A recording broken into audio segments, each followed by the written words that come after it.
The newly formed Professional Women's Hockey League has unveiled the locations for its first 6 teams, and Toronto is one of them. We're going to be bringing the best of the best together all across Canada, US, Europe, and it's going to help our game continue to grow. Laura Schuler is one of a number of Canadian hockey legends reacting to the announcement of the 6 team locations, which also include Boston, Minneapolis, St. Paul, Montreal, New York, and Ottawa.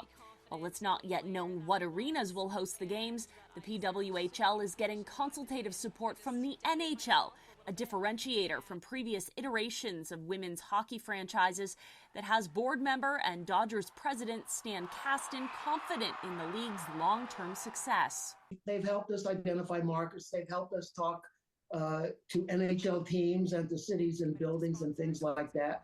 And on a sidebar, we've also had conversations about maybe doing business together, whether it's sponsorships or events together. Another differentiator, the financial backing of Los Angeles Dodgers owner Mark Walter and his wife Kimbra, coupled with the prominence of retired tennis great and PWHL board member Billie Jean King.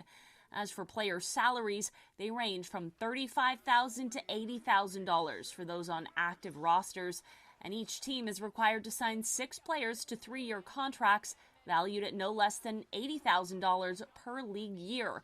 It's a far cry from their NHL counterparts, but Torontonians we spoke to say they'll be watching to support women. I usually don't watch sports, but if it's women, I think I'd like to do it, yeah. I watch the WNBA sometimes, so yeah, that's sick. It'd be cool for Toronto to get a team. As for what athletes are going where, free agency period will kick off this week, with the majority of the league's founding players to be selected during the 2023 PWHL draft on September 18th.